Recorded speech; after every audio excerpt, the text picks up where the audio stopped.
So hello, and welcome back to some more Another Moment with You. Now, if you guys haven't watched the last video, which I highly suggest that you should, Sayori revealed her big secret. She has rain clouds. And now is the day of the festival. And there's only one way to find out of what happened, what'll happen with Sayori. For some reason, it seems like we have been preparing this event forever. Funny that you mentioned that. Considering that in the original game, the festival never happened. I'm pretty worn out after the long weekend. I managed to get together with everyone to finish the task at hand. Yuri made the decorations as well as the flyers Sayori and I prepared. I have the cupcakes Natsuki and I prepared yesterday. I assume Monika will be at school. Hopefully finish with whatever she's doing this weekend. What was she doing though? I can't recall. I'm curious about what's up with her, but honestly, I found myself mentally occupied with my own problems. I'm in a pretty odd place with Sayori, Natsuki, and Yuri? I get that you're in a weird place with Sayori, but Natsuki and Yuri? Why? Admittedly, I'm a little nervous to be in a space with all three of them after all that went on this weekend. Who knew joining a literature club would lead to so much drama? What kind of drama are we talking about? I gather my things and head out at the corner to wait for Sayori. I've been mulling over the things she told me yesterday. I'm ashamed I've known her for so many years and I never had any idea she was suffering from depression. I've gone through every conversation I can remember with her. Did I contribute? Was I too hard on her? I've known her for so long that I'm not always careful about how I talk to her. It would be rude for anyone else, but with Sayori I always thought it was just friendly banter. So that friendly banter basically was piercing her inside. You should apologize. Don't think about it. Or maybe that would be weird. No, it's not weird. Apologize. Maybe she doesn't want me to treat her differently? Would it make things worse if I did? What does she need? What can I do for her? I just don't know what to do. As I stand here with a million thoughts swirling through my head, it occurs to me that Sayori isn't here yet. Normally she'd be running down the street to catch up with me. Normally. Strange. Of all days, I expected this to be one where we'd walk to school. I tried to call her, but she won't answer her phone. I wonder if I should go to her house. Maybe she overslept again? No! Please, for the love of God. Go! Barge into her door. Please. I don't want to see dead Sayori. Ultimately, I decided against it. There was so many emotions swirling around yesterday. Maybe she just needs some space is the last thing Sayori needs. Considering her condition, I think we should go and check on her. Now. So I crossed the street and head off to school. Midas! You heard the first one here. Thanks for being early. No props, Monika. I set down the cupcakes on the table.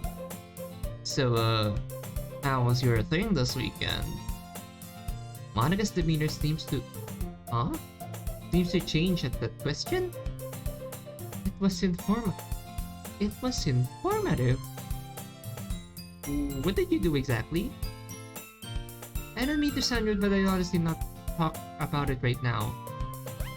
So it's either like related to what we saw before, and I'm hoping that it's related to the eventual Monika route, which I'm pretty sure is coming, or something unrelated, like it's nothing in general. Another time perhaps. I hope so. I understand. Whatever happened seems to be weighing down on her. I can relate. We have our problems. I decided to change the subject. So, What do we even need to get started here? Well, that seemed to her corrupt, thank goodness. Yuri should be here soon with the decorations. Then we can start getting everything ready. Where's Sayori? I don't know myself, Monika. Don't you they usually walk to school together? Well, she didn't show up today. That's strange. She's been helping put up this festival for some time now. Nothing happened this weekend, did it? Uh-oh. Funny you should mention that, Monika. A lot of things went down. She probably slept in again. You know how she is. I cringed mentally at that statement. Rightfully so.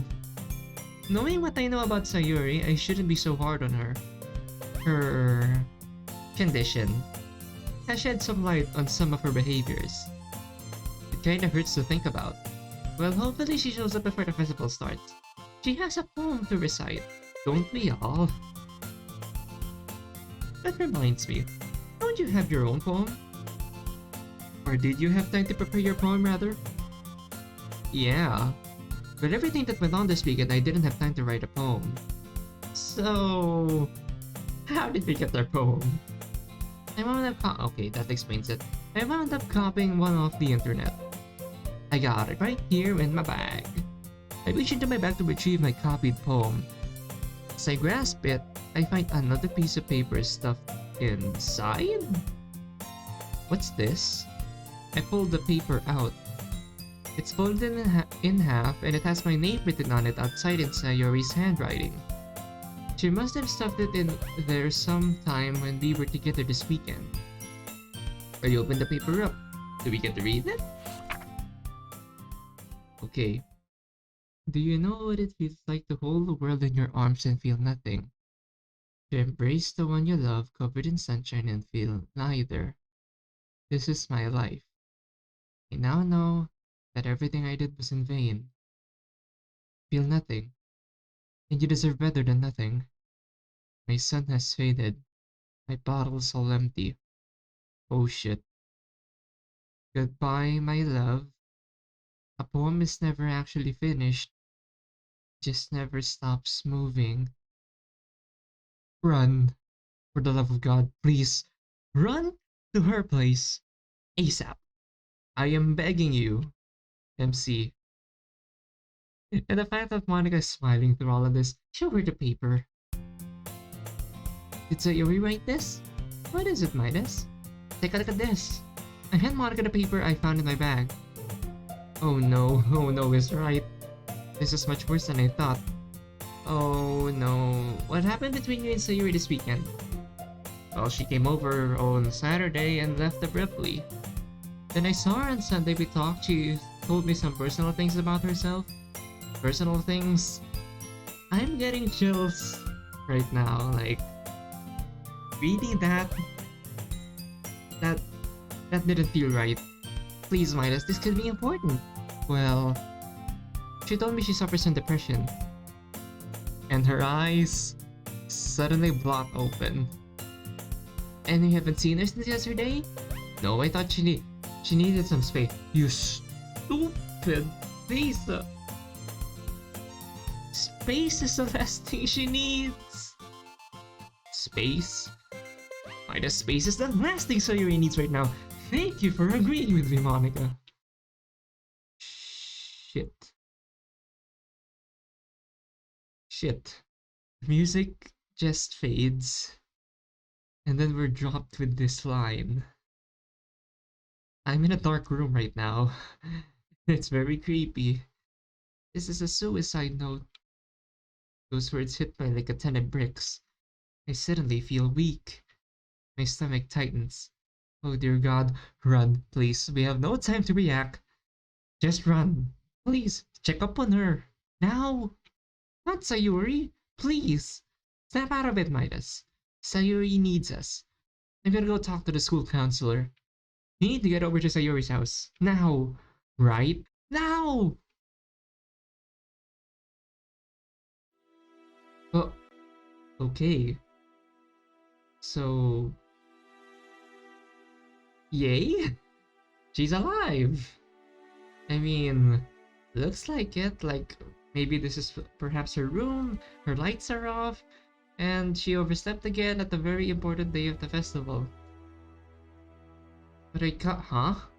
But I caught you there. Oh, shit. But I caught you this time. Maybe, but only because I decided to stop and wait for you. She's not alive. She's not alive. What was I thinking? I should have tried a bit harder for Sayori.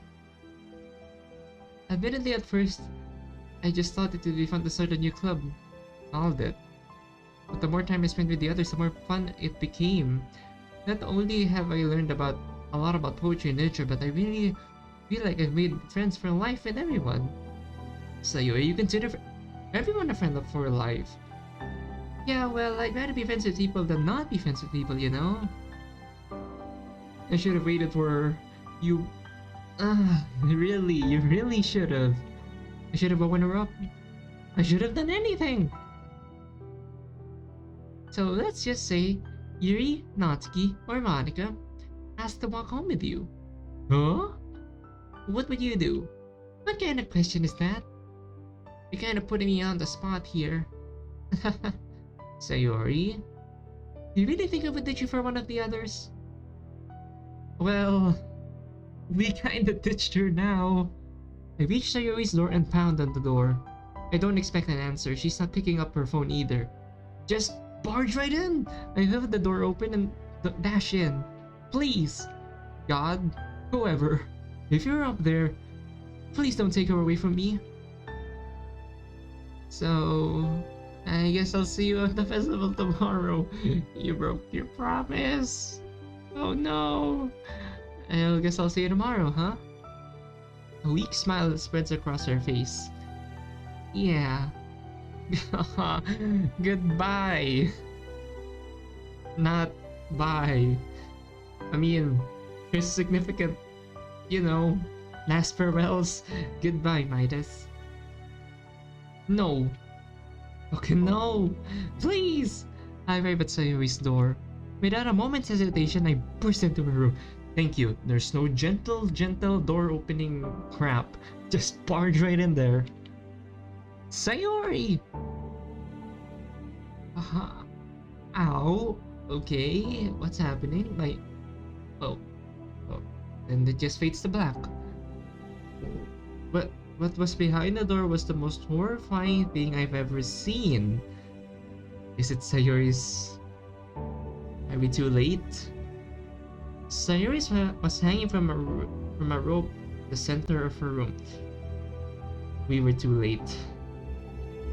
Oh no. Oh no. Oh! Oh god! Huh? Huh?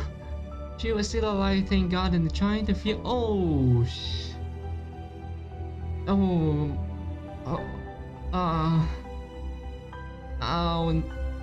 I don't know how to react. Oh my goodness.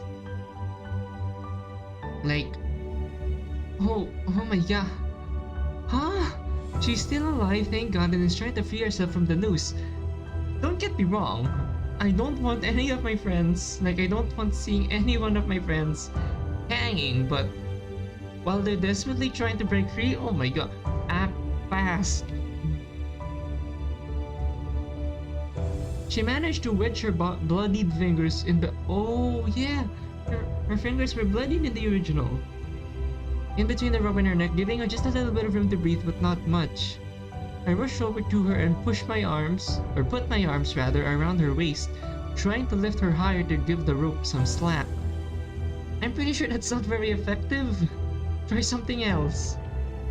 It helped a little, thank goodness. And I could hear Sayori taking some shallow breaths, and felt her chest rise a little. I desperately looked around her room to find some way to get her down. Her desk and bed were too far to maneuver her to stand on them. Her chair was too low for her to stand on. It also rolled. If you ever decided to put someone hanging on a desk chair, I am pretty sure they're 100% dead if they slip. So I didn't want to risk anything to stand on. Yet, for fear I could pull down on her rather, if I fell. As I frantically scanned the room looking for anything I could use, I noticed Sayori's glass butterfly? What are we planning on doing? Are we gonna cut the rope with like a boomerang? An idea suddenly came to me. I reached for the butterfly as best as I could, while trying to hold her. Oh my goodness. I was straining my arm to reach it, while I still using my other arm to hold Sayori up. After a moment I was able to grasp the butterfly with my palm. I lifted it up and smashed it down hard against Sayori's desk. It shattered into several pieces with a loud crash. Bits of glass scattered across the desk and rained onto the floor. Thankfully, I accomplished what I needed. Or what? Needed. It's a need right now. One of the butterfly's wings snapped off and was mostly intact. Oh, okay, that's uncanny but smart. The clean break along the edge turned the wing into a makeshift knife. I took the wing in my hand and reached up as high as I could and used it to cut at the rope. Pray to the divine that the glass is not that fragile, that it will last against the rope. The process was agonizingly slow, and my body began to ache. But I couldn't let her die. We can't. So we continued to cut at it, fiber by fiber, strand by strand. After what seemed like an eternity, the rope finally gave way and Sayori and I tumbled to the floor. I undid the noose and slipped it off her head. She lay on her back, coughing and wheezing as her body fought for air. She finally settled on a series of shallow, raspy breaths. Thank goodness she's alive. But... oh no. Just... how damaged is she? That's the next question. Like, thank goodness she's alive, but... how is she? A look of fatigue spread across her face as she opened her eyes. I'm surprised she even could. Like, I'm pretty sure she's supposed to be knocked out. They were distant and glossed over, like she was staring into some faraway land. Her eyes finally focused on me and her mouth turned upward in a slight sad smile. Well, thank goodness she's okay. And... like I said, thank goodness she's alive. She didn't get the chance to finish that sentence. Her eyes closed and her body went limp as she passed out. Okay. Next step? Ambulance. just dash to the hospital. I feared for the worst, but her heart was still beating. We have no time to lose. I don't clearly recall what happened next. I know I got her to the hospital somehow, though I can't remember if I called an ambulance or if I carried her myself. I do remember that I lost all sense of time in the waiting room. I sat there motionless as I waited for any word about her condition. Time seems to stop until... okay, here's a professional. Were you the one who brought Sayori in? Yes sir, that's me. How is she? She's currently unconscious, but her vitals are stable. It's a good thing that you got here when you did. If you had been much later, I don't want to think about that. If you had been much later, so she'll be okay? Well, that's a more complicated question. She was deprived of oxygen long enough to cause short-term damage. What kind? Which is treatable. I'm guessing like throat bruises? And maybe some slight, like, brain damage, I guess? But that isn't short-term. That's just guesses, by the way. Unfortunately, we won't know what long-term effects she could suffer until she wakes up. Okay, this is setting up to be a lot worse than depression, because if she's like, she already has depression, and counting that the possibilities of what these long-term effects could have, like, it could be a lot more negative or positive. Let's lean on the negative considering what just happened and the theme of the music. So how are we going to handle that? Like, depression plus whatever she will have. How long will that be? I'm afraid there's no way of knowing. She could wake up within an hour. She could wake up next week. There's a small... You don't have to scare us like that, you piece of crap. There's a small chance she may never wake up at all. Not at all! Don't worry, that's very rare. You didn't need to say that then. As soon as she's awake, we'll be able to determine what treatment she needs. You say she suffers from depression? Yes. We have a specialist here who can help her. She will need counseling, and possibly medicine as well. She will definitely need to be kept on suicide watch. We can do all of that for her right here. Here. So, I'm sorry, but hospital policy states that, other than doctors, only a relative may be alone with an unconscious patient without written consent. I'm afraid you're going to have to leave. I can't! My friend's unconscious! I can't leave her. After what happened. After witnessing what happened. I'm sorry, but rules are rules. Come on, Doc. We've already okay. At the very least, her parents are notified. They will be here as soon as possible. She's in the best place she could possibly be for now. We'll take good care of her. School is still in session for today. It would be best if you went there. After everything you've been through today, you should really be with your friends. Okay, that I can agree upon. Alright. Could I at least see her before I go? Of course. The doctor led me out of the waiting room and down a nearby hallway past several doors. Eventually, the doctor stopped at one, opened it up and motioned for me to go inside. The room was so cold, both in feeling and in decor. A nearby desk was littered with pencils, notes, and other office supplies probably left by one of the doctors. In the corner was the bed that Sayori was in. She was hooked up to a few machines that monitored her heartbeat and other vitals. A breathing mask was fixed over her nose and mouth. There were steady, fixed pulses of air being sent into the mask, seemingly in time with the beeping of her heart monitor. Her eyes were closed, her face expressionless, a far cry from her usual demeanor. I walked over to her, and I took her hand in mine. These cold walls and machines aren't companions worthy of you, Sayori. You are warm and gentle. Come back to me, please. I hoped and prayed for her response. For a smile? Her eyes to open? Anything. But nothing. Defeated, I leaned over and kissed her forehead. How?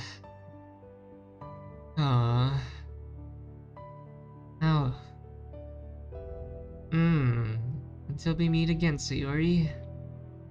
And with that, I turned and walked slowly out of the room. There was nothing more I could do there. Not knowing what else to do, I instinctively head back to school. My eyes never left the ground. I retraced every step Sayori and I would take to go to school. I finally arrived. The festival had been going on most of the day and was beginning to wind down. As I entered the building, I found some flyers. The very flyers we made! Advertising the Literature Club that had been dropped on the ground. My heart sank even more. We entered the club room. There was still a decent-sized crowd present. Natsuki was manning the table where the cupcakes were set out. Yuri was heading to the front of the classroom to present her poem. Now I'm curious, like, their sprites didn't pop up, and only Monika's did. Probably just a coincidence, but that's something to keep in mind. Monika was chatting with the students and teachers, discussing the club activities with them. And then she saw me. She opened her mouth to say something. And she just focuses at me. She just focuses at us. But the look on my face told her everything she needed to know. She walked past the crowd of people straight to me. And she puts her arms around me and held me close. I couldn't even raise my arms to hug her back. I was utterly drained and defeated. All I could do was put my head on her shoulder and be held for a while. Little did I know that that would be far from the only trial I would face that day. Oh no. What's going to happen? Sayori?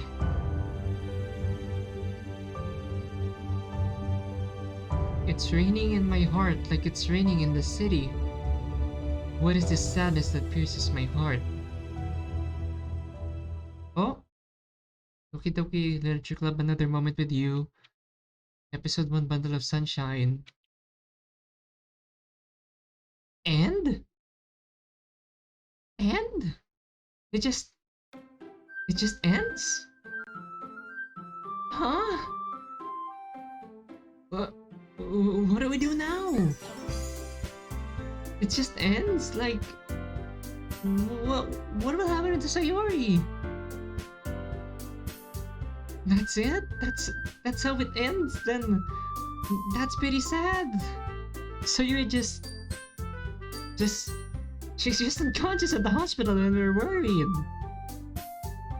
Well, okay, I'll just go with what it says for now. So I'm assuming, like, based on what I said on the very first episode of my playthrough of Another Moment with You, that we will basically hit the reset button every time we choose a new episode. But it's not technically a reset button. Like, when I say reset, what I mean is that we'll just start from the very beginning. But, wait a minute, but who are we romantically pursuing then? Like, it depends on the episode. Like, if we're going to chase for Sayori, Yuri, or Natsuki. But then, with the logic of this ending, it would end on when they were supposed to die. Like, Sayori died before the festival, so Yuri and Natsuki might suffer the same fate. So, I don't know. That scene with Sayori, like, I know I've known I've seen it and read it a few more times than I should have, but it still slaps.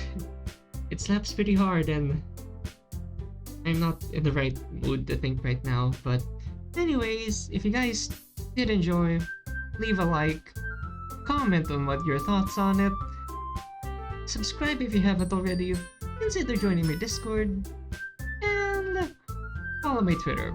All of that are down below. And as always, have a good day and goodbye.